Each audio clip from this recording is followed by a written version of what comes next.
Doctor Vishal గారు miss అయ్యారన్న సంగతి ఇప్పుడు మీరు చెప్తేనే మాకు తెలుస్తోంది ఇన్స్పెక్టర్ గారు. అతను మిస్ అయిన రోజు చివరిగా ఈ ఇంటికే వచ్చాడని మాకు క్లియర్గా ఎవిడెన్స్ ఉన్నాయి. సో వాటి ప్రకారంగా విశాల్ అనే డాక్టర్ని ఈ ఇంట్లో వాళ్ళే ఏదో చేసుంటారని మాకు అనుమానంగా ఉంది.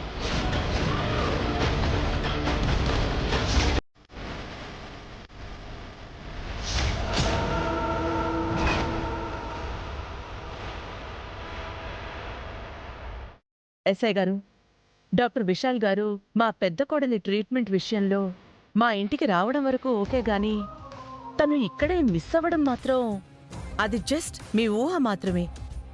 కాకపోతే మీరన్నట్టు తను ఆ రోజు తర్వాతి నుంచి మళ్ళీ ఇక్కడికి రాలేదు. తనకి తానుగా ఇక్కడికి రావడం మానేశాను అని ఒకరోజు ఉత్తరం కూడా రాసి పంపించాడు. ఉత్తరమా? ఆ ఉత్తరంలో ఏం రాసిందో మేము తెలుసుకోవచ్చా? ఆ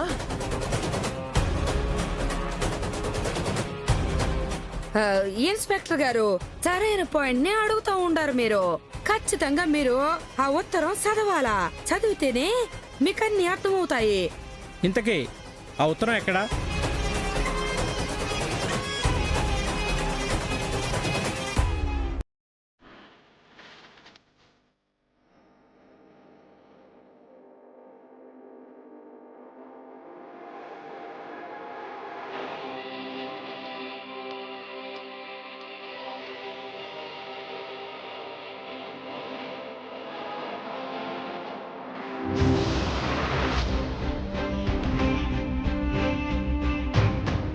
లెటర్ చాలా క్లియర్గా ఉందిగా.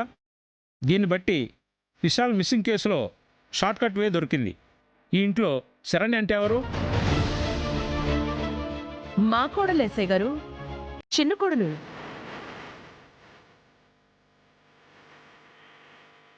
ఓ, అంటే ఆవిడ పెద్ద కోడలు అన్నమాట. అవును సార్. సో ఫ్యామిలీ మొత్తంని మేము ఎంక్వైరీ చేయాలి.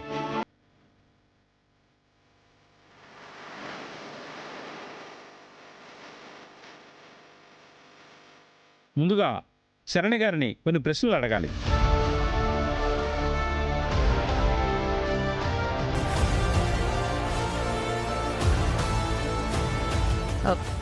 మమ్మల్ని మీరు ఎంక్వైరీ చేయడం ఏంటి సార్? పరిస్థితులు అలా ఉన్నాయి మేడం, తప్పదు. ముందుగా శరణ్య గారిని ఎంక్వైరీ చేయాలి. నాకేం తెలియదు సార్. ఆయన సడన్గా ఇక్కడికి రావడం మానేశారు.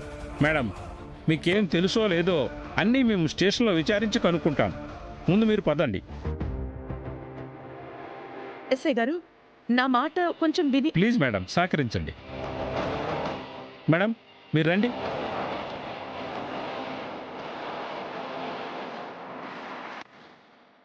కానిస్టేబుల్స్,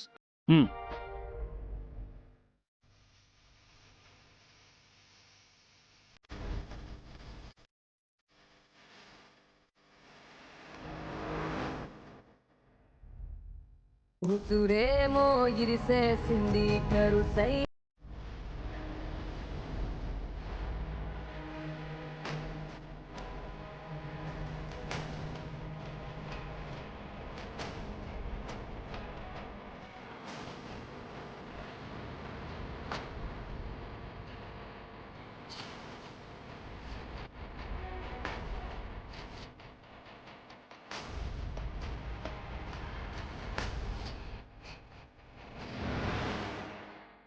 పోలికలని పొరలలోన అడుగులు ఉన్నా పొరపా.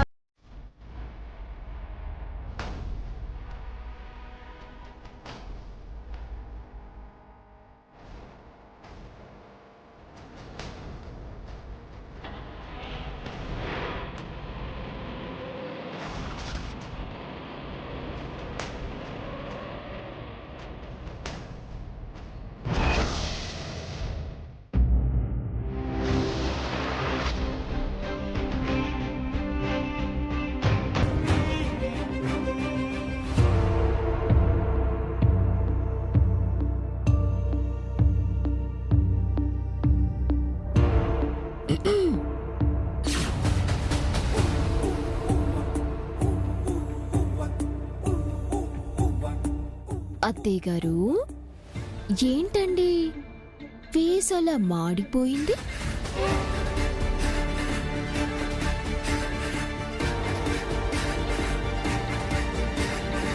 వాచ్ ఇచ్చారు, 3 రోజులంటూ టైం పెట్టారు. ఇంకొక 5 అవర్సే అని టెంపో కూడా రేస్ చేశారు కదండి. ఏమైందండి మరి? అటు తిప్పి ఇటు తిప్పి ఫైనల్ గా పీటముడి మీ కోడలి మెడకి పడే వరకు వచ్చింది. ఇప్పుడక్కడ పోలీస్ స్టేషన్లో వాళ్ళు నిజాలు రాబట్టడానికి లాఠీలతో కోటింగే ఇస్తారు, లేక అది కుదరకపోతే 3rd డిగ్రీయే వాడతారు గాని మీ కోడల్ని మాత్రం ఒక ఆట ఆడుకోవటం మాత్రం పక్క.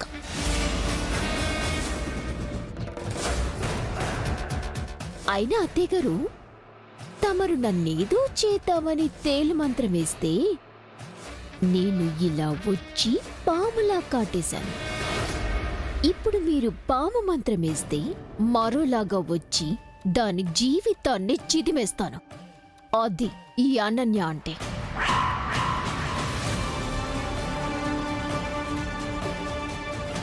మీరు నన్ను జీవి చెయ్యలేరు.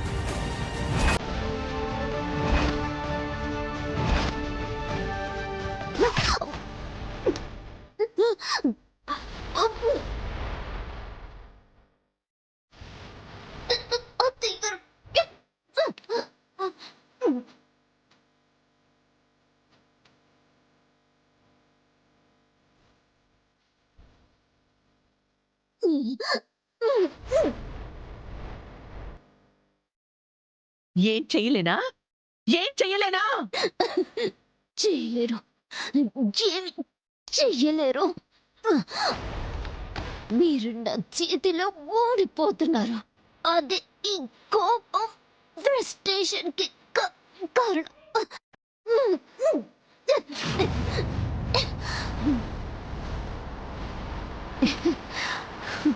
ఏయ్, నేను ఓడిపోవడం నీ భ్రమ. అది ఎన్నటికి జరగదు. నువ్వు ఏదో చేశావని వెర్రి కళ్ళు కంటున్నావు గాని ఫైనల్ రిజల్ట్ అది కాదు. శరణ్యని బయటికి ఎలా రప్పించాలో నాకు బాగా తెలుసు. చూస్తూ ఉండు, నీకు దిమ్మ తిరిగి బొమ్మ కనబడేలా చేస్తాను.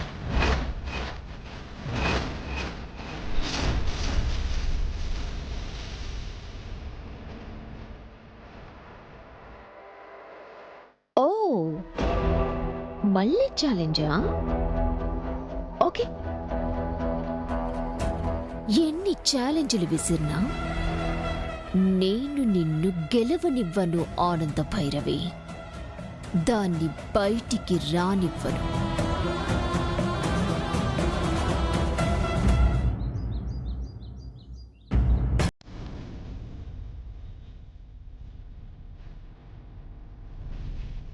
మనం శరణ్యని అపార్థం చేసుకుంటున్నాం లీలా. తను అలాంటి అమ్మాయి కాదు. అమాయకురాల్లా మొహం పెట్టినంత మాత్రాన ఆ పిల్ల అమాయకురాలు అయిపోతుందా? మీరు శరణ్య గురించి గొప్పగా ఊహించుకోకండి. ఆ పిల్ల మనసంతా విషంతో నిండిపోయింది. కుళ్ళు కుతంత్రాలతో అనన్య మీద తన రాక్షసత్వాన్ని ప్రదర్శిస్తోంది.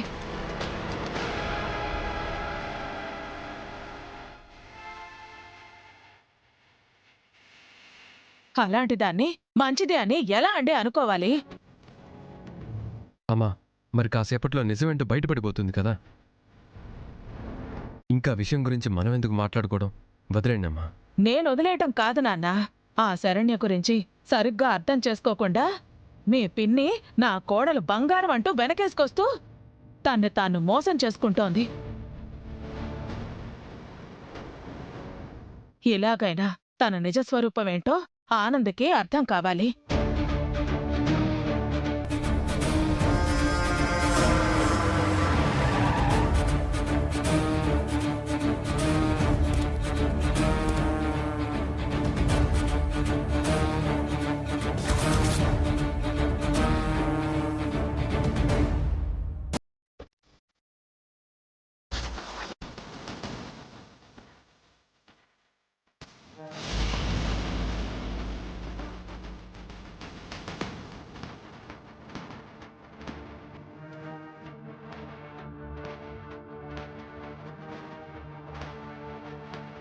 ఆనందా ఏమైంది?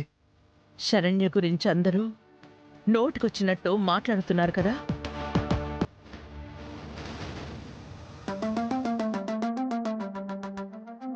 ఇప్పుడు ఆ మాటలు అందరూ వెనక్కి తీసుకోవాలి.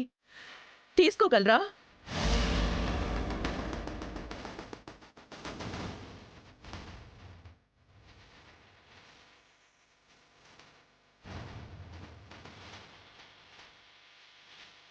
ఏంది మే ఇవిడేదో తేడాగా మాట్లాడుతూ ఉండదే. ఏమో. ఆనందా ఏమంటున్నావు? శరణ్యని నిర్దోషిగా తేల్చి చట్ట ప్రకారమే ఇంటికి పంపించేశారు.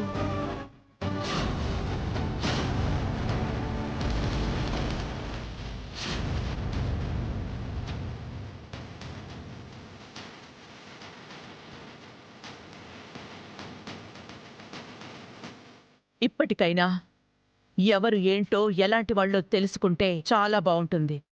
కళ్ళతో చూసింది నమ్మేసి క్యారెక్టర్ని డిసైడ్ చేసి అందరిలో ప్రచారం చెయ్యొద్దు.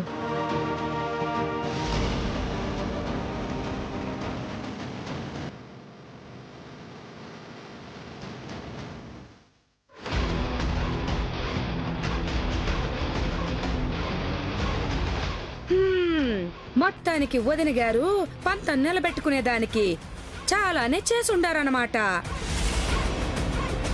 అయినా ఈ పోలీసులకి జీతం ఎంత పెంచినా సరిపోనే సరిపోదు. ఇట్ట లంచాలు తీసుకుని మంచోళ్ళు అంటూ పట్టుకున్నోళ్ళని వదిలిపెడతా ఉంటారు.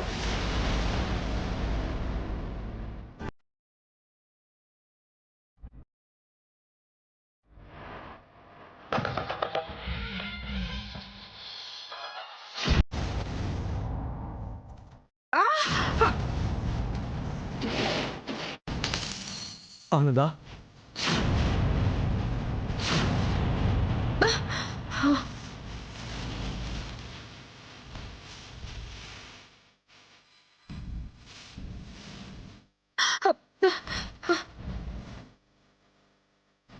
ఏయ్! పిచ్చి పిచ్చిగా వాగావంటే తల తీసి గుమ్మానికి వేలాడేస్తాను. జాగ్రత్త.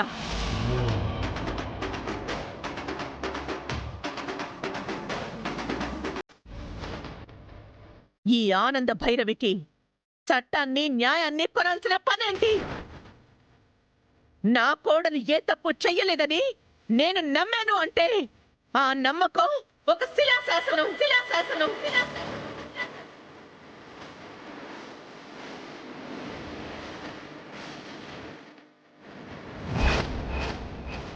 కుటుంబం అంతా కలిసి ఒక్కటైనా నా నమ్మకం ఏనాడు బొమ్మ కాలేదు. ఆ బొమ్మ కాని వాస్తవమే నేను. పోలీసులతో మాట్లాడాను. నిజాలు వాళ్లే తెలుసుకుంటారు. అంతేగాని అక్రమం చేసి గెలవడం ఈ ఆనంద భైరవి చరిత్రలోనే లేదు.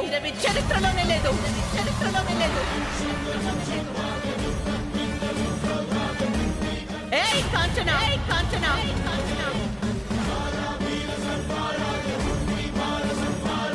ఇంకొకసారి నోరుంది కదా అని అర్హతకి మించి మాట్లాడితే చుట్టం చూపుగా వచ్చిందానివని కూడా చూడకుండా నాలుక చీరేస్తాను. జాగ్రత్త. నా కోడలి గురించి పూర్తిగా తెలియకుండా ఎవరు తప్పుగా మాట్లాడినా నేను ఊరుకోను.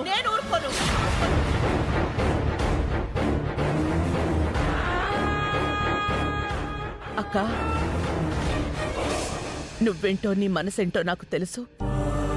కానీ ఈ కాంచన మూలంగా నీలాంటి మంచిదాని మనసు కూడా పాడైపోతోంది.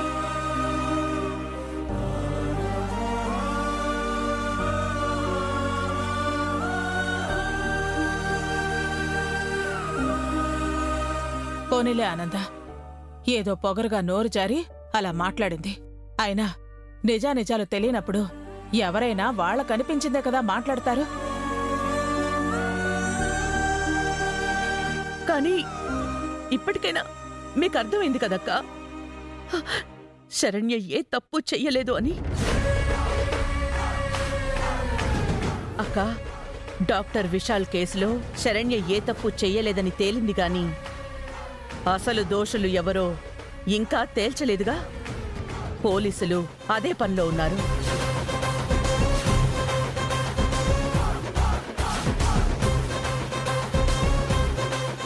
పోలీసులు కేసు విచారణ కోసం మళ్ళీ ఈ ఇంటికొస్తామని చెప్పారు. ఈసారి కరెక్ట్గా డేగ కన్ను వేసి అసలైన నేరస్తులెవరో కనిపెట్టి బయటికి లాగుతారు.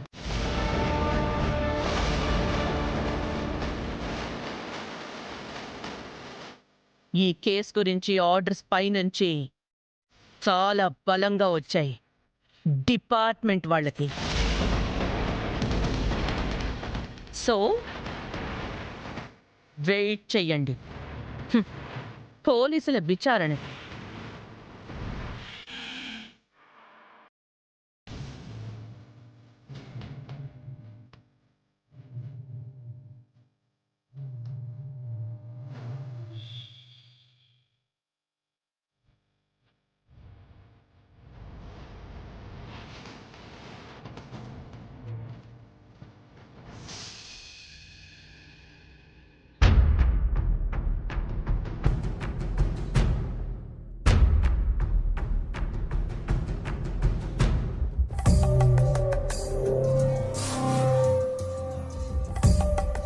మొత్తానికి టైం పాస్ మాత్రం భలే చేస్తున్నారు అత్తయ్య గారు.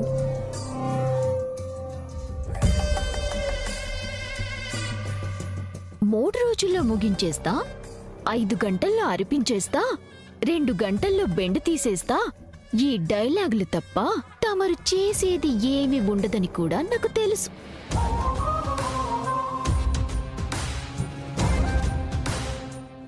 ఇంకా మిగిలింది జస్ట్ 20 నిమిషాలే. ఏం చేయగలరు? నీతో అన్న ప్రతి మాటని నిజం చేయగలను.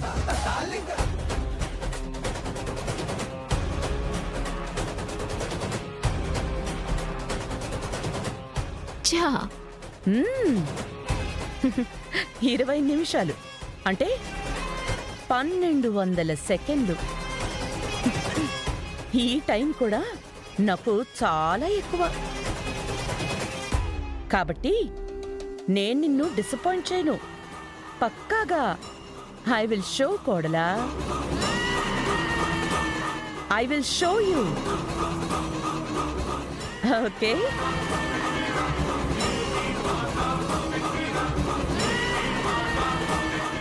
అవునా? ఈ టైంలో కూడా అదే కాన్ఫిడెన్సా? ఆల్రెడీ 200 సెకండ్లు కూడా గడిచిపోయాయి. ఇంకా 1000 సెకండ్లున్నాయిగా. ఓకే, అది కూడా చూద్దాం.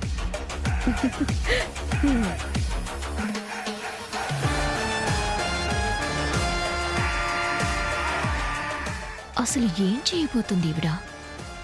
ఎందుకింత కాన్ఫిడెన్స్? ఏం అర్థం కావట్లేదే.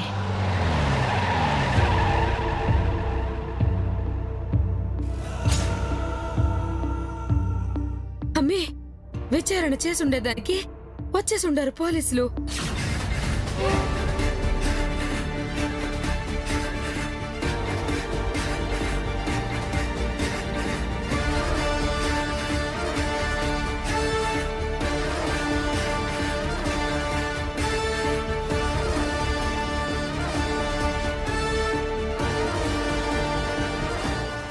ఆనంద్ భైరవ్ గారు, డాక్టర్ విశాల్ గారి కేసు విషయంలో పైనుంచి మాకు స్పెషల్గా ఆదేశాలు వచ్చాయి.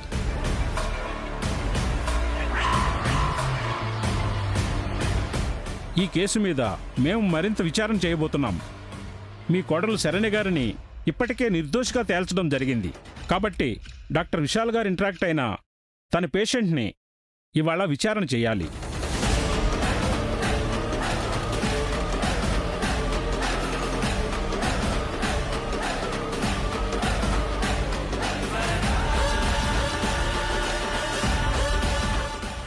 ఏం దేశాయ్ గారు, ఏమంటా ఉండారు మీరు? మతిస్థిమితమే సరిగా లేని మా ఎమ్మిని విచారణ చేసేది ఏముంటది చెప్పండి?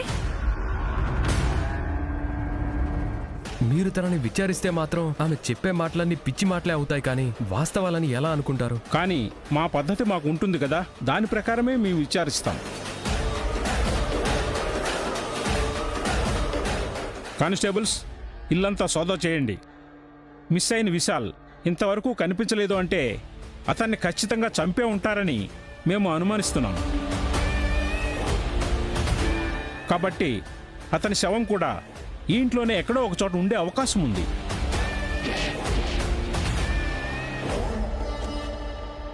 సార్, అలా ఎలా మీరు అనుమానిస్తారు?